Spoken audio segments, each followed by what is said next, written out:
Perkenalkan, nama saya Antina Aretes Lalaon, SPDK. Saya adalah guru pendidikan agama Kristen di SMA Negeri 14 Kepulauan Tanimbar, sekaligus mahasiswa PPG dalam jabatan batch 3 tahun 2025 di LPTK YKN Manado. Dengan NIM 2501061786. Hari ini Rabu 8 Oktober 2025, saya melaksanakan praktek uji kinerja pada siswa kelas 11 dengan materi kebudayaan dan iptek sebagai anugerah Allah. Selamat menyaksikan.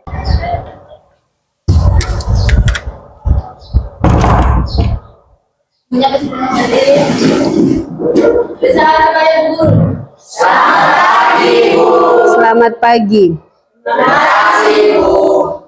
Karena di hari ini kita semua bisa hadir dalam proses pembelajaran kita, dan Oba dipersilakan untuk bisa membawa kita dalam doa pembuka.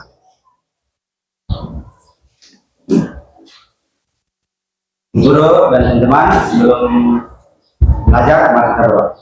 Doa. Terima kasih Tuhan atas berkat-Mu yang akan menjaga hidup kami dari malam hingga saat ini. Kita di saat ini kiranya memberkati agar semuanya bisa berjalan dengan baik. Mengampuni kami orang berdosa, dalam nama Yesus kami berdoa dan bersyukur. Ya, terima kasih Oba atas doa pembuka yang disampaikan di pagi hari ini. Semoga dari doa itu kita diberikan kekuatan dan kemampuan untuk kita dapat beraktivitas dalam proses pembelajaran dari awal sampai akhirnya berjalan dengan baik. Ya, sebelum kita lanjut pada proses pembelajaran kita di saat ini, kita akan ada dalam absen untuk mengecek kehadiran kalian di saat ini. Asmiralda Laulu, Sileli Sabono, Grecia Sabono, Deborah Wearulun, Aprilia Kanara, Selvian Wahilatoan, Maria Rumatiga, Cika Hunin Hatu, Obama Sabono, Randi Lanit, Risna Warlela, Natalia Leki, Tiara Leki, Octavianus Orno, Chelsea Sabono. Ya, Chelsea sakit, jadi kita berdoa per Chelsea supaya kedepannya untuk pembelajaran berikutnya dia bisa hadir bersama-sama dengan kita untuk ada dalam proses pembelajaran. Nara Puji Rahanwa, kita akan lanjut dengan proses pembelajaran kita, yaitu potong awali dengan tujuan pembelajaran kita, karena kita punya materi hari ini tentang kebudayaan dan ilmu pengetahuan sebagai anugerah Allah. Nah, dari materi kita di saat ini maka ada 4 tujuan pembelajaran yang mesti menjadi analisa dalam seluruh kehidupan kita, dalam memandu kita dalam proses pembelajaran kita di saat ini. Yang pertama, menganalisis kebudayaan dan iptek sebagai anugerah Allah. Nah, di sini diminta katong sebagai seorang peserta didik untuk bagaimana cara kita menganalisis kebudayaan dan iptek sebagai anugerah Allah yang diberikan bagi katong sebagai manusia. Berarti apa yang harus katong lakukan dalam analisa katong setiap waktu dalam menerapkan iptek yang diberikan Allah bagi katong. Kemudian yang kedua, membangun sikap kritis terhadap kebudayaan dan iptek. Nah, di sini diminta untuk katong bisa membangun sebuah sikap kritis. Berarti katong harus kritis dalam menjalankan ilmu pengetahuan dan kebudayaan itu dalam katong punya kehidupan. Kadang ilmu pengetahuan dan kebudayaan yang katong jalani dalam katong punya kehidupan, karena katong saya bisa berpikir kritis, maka akhirnya katong ambil keputusan yang tidak sesuai dengan apa yang ditampilkan dalam ilmu pengetahuan dan teknologi tersebut. Jadi kadangkala ketika kotong ambil sebuah keputusan dalam menjalani ilmu pengetahuan atau kebudayaan dalam kotong punya kehidupan, kotong tidak berpikir secara kritis, maka kotong bisa ambil yang buruk untuk kotong terapkan dalam kotong punya kehidupan. Namun bagaimana kotong harus bijak untuk mengambil sebuah pemahaman yang kritis untuk menerapkan kebudayaan dan ilmu pengetahuan dalam kotong punya kehidupan. Itu yang kedua. Kemudian yang ketiga, mempresentasikan kajian atas kebudayaan dan iptek sesuai dengan iman Kristen. Nah, di sini diminta juga untuk kotong bisa mempresentasikan itu dalam kotong punya kehidupan. Ketika kotong sujinkan ilmu pengetahuan dan kebudayaan berpenara dalam kotong punya kehidupan, maka kotong harus bisa menganalisa itu secara baik. Ketika kotong bisa menganalisa, maka pada akhirnya kotong akan jalankan ilmu pengetahuan itu sesuai dengan iman Kristen dalam kotong punya kehidupan sebagai orang percaya. Kemudian yang terakhir, merancang kegiatan pentas seni dengan menggunakan ilmu pengetahuan dan teknologi. Nah, dari ilmu pengetahuan dan teknologi ini kita akan merancang Nah, nanti kotong rancang itu lalu kotong lakukan pada pertemuan berikutnya. Jadi ketika kotong rancang kegiatan pentas seni, dia harus sesuai dengan ilmu pengetahuan dan teknologi. Berarti kotong bisa terapkan itu dengan pentas seni yang kotong lakukan dari masing-masing kelompok untuk bisa kotong terapkan itu dalam kotong punya kehidupan secara kelompok tersebut. Ya, itu untuk tujuan pembelajaran kita yang menjadi panduan kita untuk ada dalam proses pembelajaran di pagi hari ini.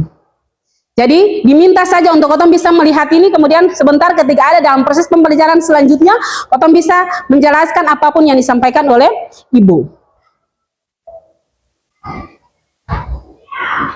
Ya, kita masuk dalam asesmen diagnostik.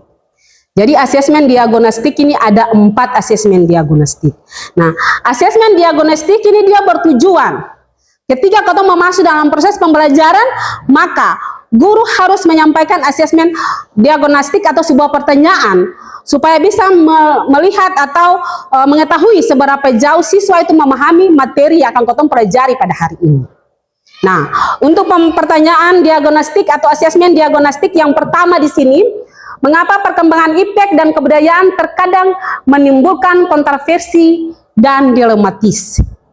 Nah, dari pertanyaan ini maka Ibu akan berikan kesempatan untuk anak-anak bisa menjawab dari asesmen diagnostik ini. Siapa mau menjawab asesmen diagnostik yang pertama? Mengapa perkembangan ilmu pengetahuan dan teknologi kebudayaan terkadang menimbulkan kontroversi yang dilematis? Saya berikan kesempatan, siapa yang mau menjawab untuk kita hari ini? Silakan si Leli. Terima kasih atas kesempatannya. Menurut saya, perkembangan iptek dan kebudayaan dapat bertentangan dengan nilai dan moral yang dianut oleh masyarakat, sehingga dapat menimbulkan perdebatan dan kontroversi. Dan perkembangan iptek dan kebudayaan juga dapat menimbulkan dilema antara kemajuan dan tradisi. Ya, kita berikan aplaus untuk si Leli atas jawaban yang sangat luar biasa yang disampaikan bagi kita di hari ini. Ya, kita masuk pada asesmen yang kedua. Asesmen diagnostik yang kedua, yaitu sebutkan contoh perubahan kontroversial budaya apa saja yang ditimbulkan oleh perkembangan teknologi. Siapa yang mau menjawab untuk pertanyaan atau asesmen diagnostik yang kedua? Diberikan kesempatan. Silakan, Gracia. Baik, terima kasih atas kesempatan yang diberikan oleh Ibu kepada saya. Selamat pagi dan shalom. Shalom. Di sini saya akan menjawab pertanyaan dari Ibu, yaitu terkait dengan contoh konvensional budaya yang ditimbulkan oleh perkembangan teknologi. Itu menurut saya ada 2 contoh. Yang pertama, perubahan dalam cara berkomunikasi. Munculnya bahasa gaul yang spesifik untuk berkomunikasi online yang dapat menyebabkan kesalahpahaman dalam berkomunikasi. Sedangkan yang kedua, ketimpangan digital. Akses informasi yang tidak merata menyebabkan ketimpangan terhadap masyarakat perkotaan dan masyarakat pedesaan yang bergantung kepada teknologi. Itu mungkin sekian jawaban yang saya sampaikan. Terima kasih. Oke, terima kasih Gracia atas pemahaman yang luar biasa. Kita berikan aplaus untuk Gracia dulu. Ya, sesuai dengan apa yang tadi disampaikan oleh Gracia, sebutkan contoh perubahan kontroversi budaya apa saja yang ditimbulkan dalam perkembangan teknologi. Contoh yang pertama, kemudian yang kedua tadi saya ambil saja, yaitu tentang kurangnya internet di desa dan kota yang mengakibatkan kehidupan perkembangan kita itu kurang maksimal. Contohnya cuma di sini. Kotong punya internet saya kurang memadai sehingga ketika ada dalam teknologi yang bisa dilakukan untuk perkembangannya ke depan kurang begitu baik karena kita punya perkembangan teknologinya kurang memadai di sini. Maka ada contoh yang bisa kotong kasih bedakan antara kota dengan desa. Jadi kalau orang punya perkembangan teknologi yang di kota lebih pesat, lebih luar biasa, maka mereka punya pengetahuan tentang kehidupan kita di dunia ini lebih besar daripada kehidupan kita di pedesaan. Untuk itu diminta untuk kita untuk saling membangun sebuah komunikasi yang baik dari apa yang tadi disampaikan, supaya dari komunikasi tersebut bisa membangun kita punya kehidupan ke depan lebih baik. Kemudian kita ada pada asesmen yang ketiga, Ya, asesmen yang ketiga ini disampaikan tentang dari iptek dan teknologi atau kebudayaan yang kotong lakukan tadi. Ada tentang sikap individual, egois, dan juga lupa tanggung jawab. Nah, untuk itu Ibu berikan kesempatan kalau siapa mau menerapkan tentang asesmen diagnostik yang ketiga ini tentang kehidupan kita secara individual, kemudian menerapkan sikap egois itu, kemudian lupa tanggung jawab itu dia seperti apa. Diberikan kesempatan siapa yang mau menjawab. Silakan. Terima kasih atas kesempatan yang diberikan kepada saya. Selamat pagi dan shalom. Shalom. Ya, saya akan mencoba menjawab pertanyaan Anda. Jadi menurut saya, sikap individual yaitu sikap yang mementingkan diri sendiri. Sikap egois itu sikap yang lebih memprioritaskan kepentingan diri sendiri di atas kepentingan orang lain. Dan lupa tanggung jawab adalah lari dari tanggung jawab. Jadi jika ketiga hal ini terjadi dalam perkembangan ilmu pengetahuan dan teknologi, maka manusia akan hidup sesuai dengan keinginan diri mereka sendiri. Sekian. Ya, terima kasih atas jawaban yang disampaikan. Kita berikan aplaus dulu untuk Asmirada atas jawaban yang diberikan. Ya, tepat sekali apa yang disampaikan tadi. Jangan saling mementingkan diri sendiri. Kemudian asesmen diagnostik yang berikut lagi itu adalah bagaimana sikap yang tepat dalam melengkapi perkembangan teknologi. Ya, ada yang mau menjawab? Silakan. Terima kasih atas kesempatan yang diberikan kepada saya. Selamat pagi dan shalom. Di sini saya akan mencoba menjawab pertanyaan yang keempat. Menurut saya dengan memiliki sikap yang positif dan bertanggung jawab, kita dapat memanfaatkan perkembangan teknologi untuk meningkatkan kualitas hidup dan mencapai tujuan kita. Ya, terima kasih Vian atas jawaban yang paling luar biasa. Kita berikan aplaus kembali untuk Vian. Ya, jadi bagaimana sikap katong yang tepat untuk menyikapi perkembangan teknologi tersebut. Sikap yang benar itu adalah melakukan hal-hal yang baik dalam katong punya kehidupan, supaya dari apa yang katong terapkan dalam katong punya kehidupan bisa mengarahkan kepada hal-hal yang baik sesuai dengan teknologi yang perlu katong sikapi dalam katong punya kehidupan sebagai orang percaya. Ya, yang berikut kita akan ada dalam pembagian kelompok. Kita sudah ada dalam kelompok masing-masing, lalu kita akan ada dalam diskusi kelompok. Untuk itu, sebentar ketika LKPD Ibu bagi, kita bisa masing-masing menyimak setiap pertanyaan-pertanyaan dari LKPD tersebut, kemudian kita bisa menjawab sesuai dengan pemahaman kita dalam masing-masing kelompok.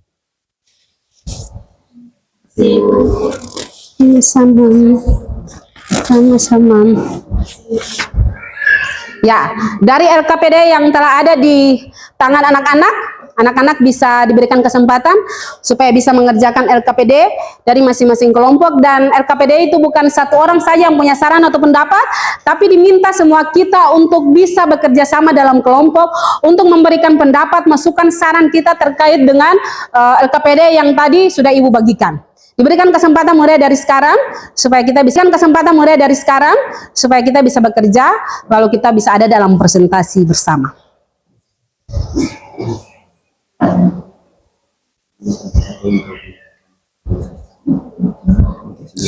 Jadi ketua sekali dengan ini supaya bisa. Ya, semua bisa berdiri untuk kita ada dalam ice breaking. Siap untuk kita ice breaking? Siap. Oke, siap. Katong semua berikan aplaus untuk katong saja. Ya, siap. Tepuk 1. Tepuk 2. Tepuk 3. Tepuk 4. Tepuk 5. Tepuk fokus.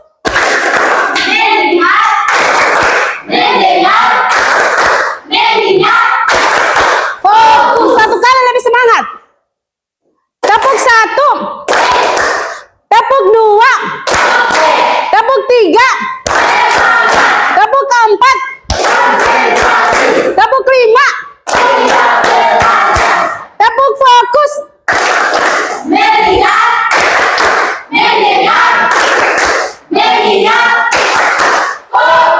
Ya, terima kasih semua, dipersilakan duduk. Karena kita sudah selesai untuk ketua kelompok 3, dipersilakan untuk bisa mempresentasikan hasil diskusi.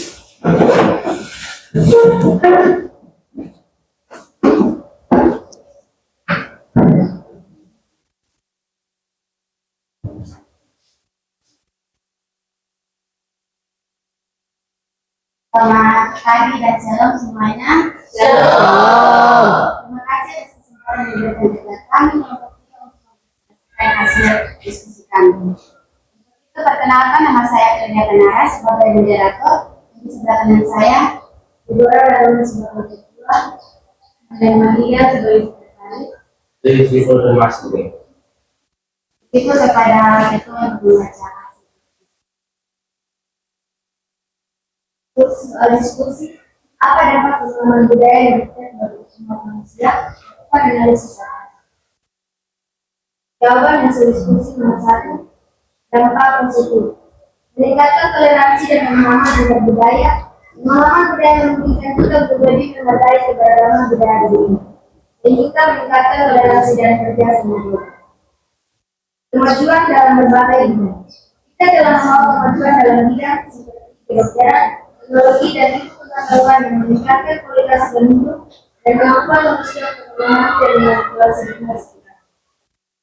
Inovasi dan kreativitas. Pemahaman budaya dari kita dapat mengarah pada inovasi dan kreativitas baru karena kita dapat menggabungkan pengetahuan dan perspektif yang berbeda untuk menciptakan ide dan solusi baru. Pemberdayaan ekonomi. Kita dapat membuka peluang baru untuk mengembangkan bisnis dan lapangan kerja sehingga meningkatkan pendapatan masyarakat.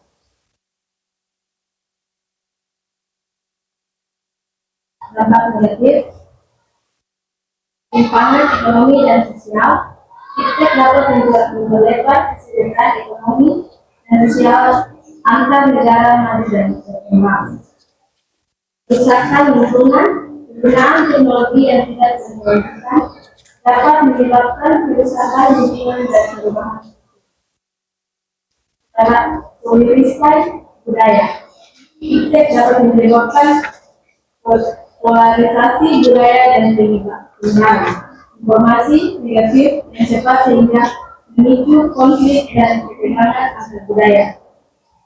Privasi dan keamanan, kita juga dapat mengancam privasi dan keamanan data pribadi sehingga perlu adanya administrasi yang efektif untuk melindungi masyarakat.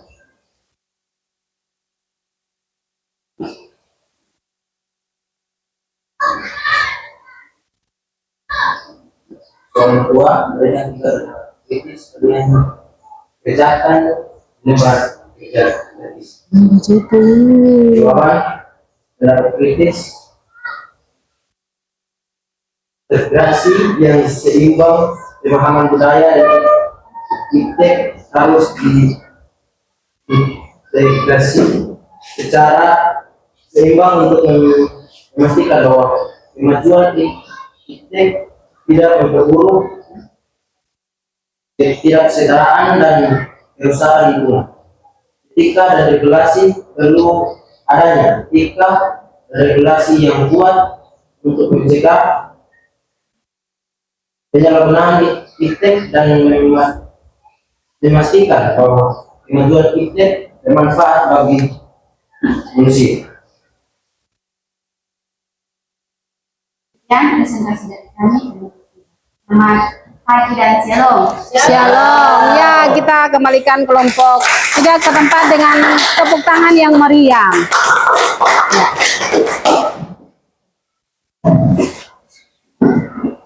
Ya, terima kasih bagi masing-masing kelompok yang dimana telah mempresentasikan hasil diskusi untuk kita sama-sama bisa mendengar apa yang telah disampaikan dari masing-masing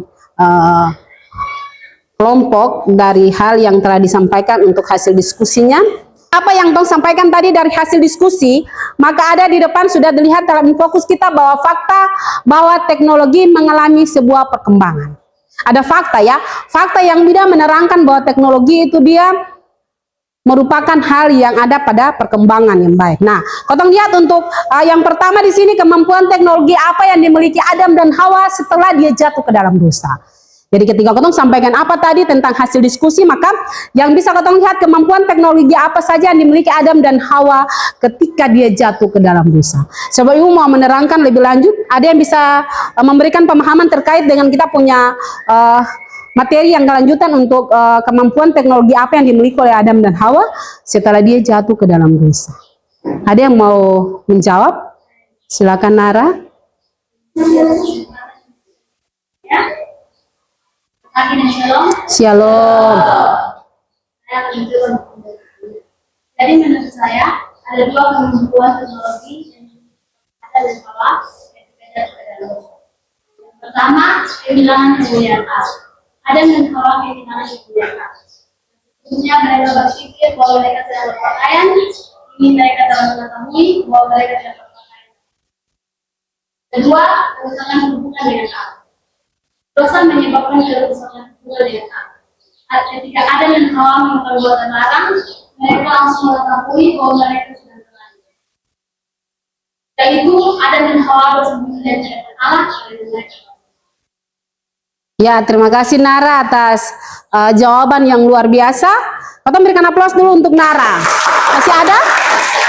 Masih ada? Kalau sing ada lagi berarti apa yang tadi disampaikan sesuai dengan apa yang disampaikan oleh Nara.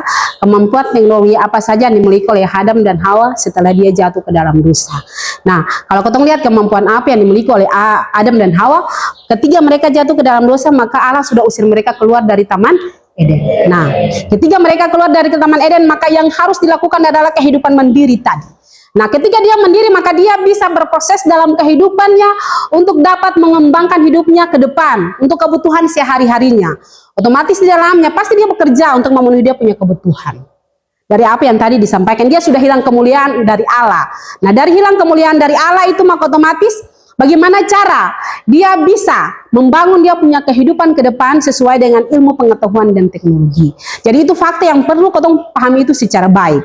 Dampak positif dari perkembangan teknologi adalah yang awalnya itu orang masih pakai surat menyurat, toh? Dia masih pakai surat menyurat ketika mau kirim surat, dia punya keponakan kah, dia punya anak yang kuliah kah, dia masih tulis di atas kertas, kemudian dia butuh beberapa waktu lagi supaya surat itu dia bisa sampai. Ketika kau angkat telepon genggam saja, maka otomatis hari ini kau sakit, orang di Jakarta dia bisa tahu bahwa kau sakit. Dampak negatif.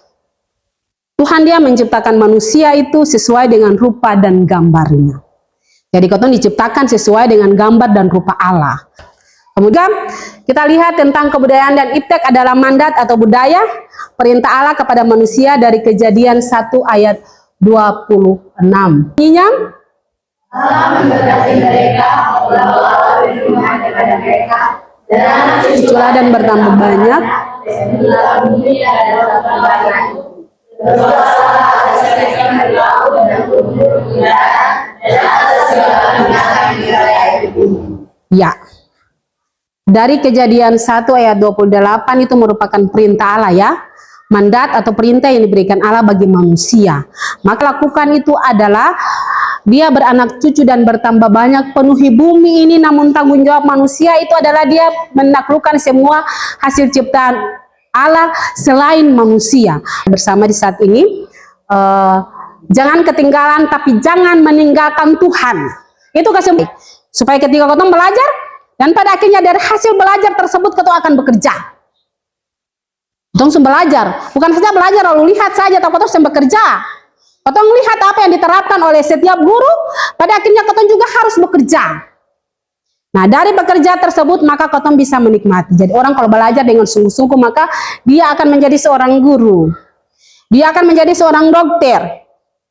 Dia akan menjadi seorang pegawai negeri sipil yang pada akhirnya dia akan menikmati itu secara baik dalam dia punya kehidupan karena dia belajar dengan sungguh-sungguh. Kalau dia belajar dengan sungguh-sungguh maka pada akhirnya dia akan bekerja. Jadi kalau mau belajar dari TK PAUD sampai SD lalu dia berlanjut pada perguruan tinggi. Maka di perguruan tinggi dia harus belajar dengan sungguh-sungguh supaya dia bisa menggapai cita-cita yang tadinya dia inginkan. Jadi kalau kau punya cita-cita tapi kau belajar maka otomatis kau bisa mencapai itu. Dan pada akhirnya kau bisa bekerja dan selanjutnya kau akan bisa menikmati dengan baik. Jadi kalau orang bekerja dengan belajar dengan sungguh-sungguh, kemudian dia bekerja dengan sungguh-sungguh, maka dia akan menikmati hasil yang luar biasa yang diberikan. Ya, ini bahan refleksi ya, bahan evaluasi. Evaluasi, jadi kita punya materi dari awal sampai yang terakhir menjadi bahan evaluasi kita. Untuk itu ada pertanyaan evaluasi yang pertama. Kotong lihat di sini dampak buruk teknologi apakah yang kalian rasakan dan bagaimana cara kalian mengatasinya. Kita mulai. Dampak buruk teknologi apakah yang kalian rasakan dan bagaimana cara mengatasinya? Siapa bisa menjawab untuk kita? Silakan, Oba. Ya, terima kasih atas kesempatan yang diberikan. Saya akan mencoba menjawab pertanyaan dari ini. Yang pertama, Burian. Burian memberi panduan moral yang mengajarkan tentang kebaikan, kasih sayang, dan tanggung jawab terhadap sesama. Yang kedua, Iptek. Iptek membawa manusia pada kemajuan dan perkembangan hidup dengan penemuan-penemuan yang memudahkan manusia untuk menjalani kehidupan sehari-hari. Ya, terima kasih Oba atas jawaban dari evaluasi. Kita berikan aplaus untuk Oba. Siapa lagi? Silakan. Terima kasih atas kesempatan yang diberikan. Saya akan mencoba kebudayaan dan iptek harus digunakan dengan bijak dan bertanggung jawab untuk memajukan dan kesejahteraan manusia. Manusia harus memahami bahwa kebudayaan dan iptek adalah anugerah Allah yang harus disyukuri dan digunakan untuk tujuan yang baik. Terima kasih. Terima kasih. Kita berikan aplaus untuk Anggi. Ya, mungkin untuk pembelajaran sejauh mana kita bisa memahami, kita punya bab yang pertama di hari ini. Namun untuk pertanyaan yang pertama itu dampak buruk teknologi apa saja yang kalian rasakan dan bagaimana cara mengatasinya itu diberikan kesempatan, ada yang mau menjawab? Silakan Tiara. Terima kasih atas kesempatan. Di sini saya akan menjelaskan bagaimana cara kita mengatasinya, pendidikan dan kesadaran kita tentang perkembangan iptek dan budaya. Perkembangan iptek dan budaya membantu kita untuk membuat keputusan yang lebih informatif dan berdasarkan. Ya, terima kasih Tiara. Kita berikan aplaus sekali lagi untuk Tiara. Kita punya hasil refleksi untuk 3 pemahaman tadi sesuai dengan apa yang Kotong pelajari di hari ini. Yang dituntut saja dari kita adalah bagaimana cara kita menerapkan kebudayaan dan ilmu pengetahuan serta teknologi itu sebagai anugerah Allah dalam Kotong punya kehidupan. Jadi harus bertanggung jawab dalam merancang pentas seni. Jadi pentas seni itu dirancang lalu itu dibuat dalam bentuk tugas, lalu kita akan ada dalam presentasi di minggu berikutnya ketika ada dalam pertemuan. Mungkin sampai di sini pemahaman kita terkait dengan kita punya materi hari ini, dan kita berikan aplaus untuk semua kita karena kita telah berperan secara baik dalam menerima materi yang disampaikan oleh kita semua. Ya, untuk itu dari apa yang Kotong sudah jelaskan atau sudah Kotong lihat, percaya. Ya, sampai di situ Kotong punya pemahaman materi hari ini.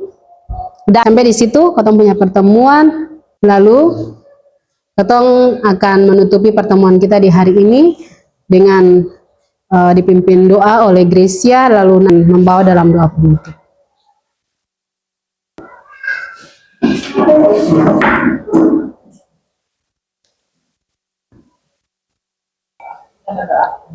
Terima kasih Bapak Kepala di Surga karena baik kasih dan cinta kepada kami sehingga proses belajar mengajar di hari ini dari awal pertengahan sampai pada akhirnya semuanya bisa berjalan dengan baik. Kiranya apa yang disampaikan oleh Ibu Guru dapat kami tanamkan itu dalam pikiran kami, bisa menjadi motivasi bekal untuk kami melangkah ke depannya ya Tuhan.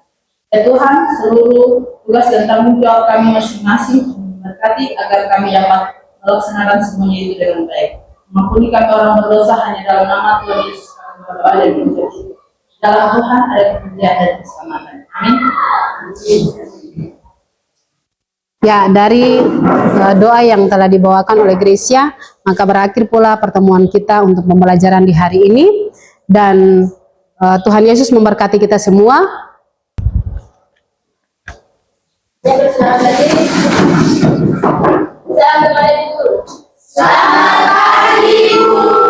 Selamat pagi. Terima kasih, Bu.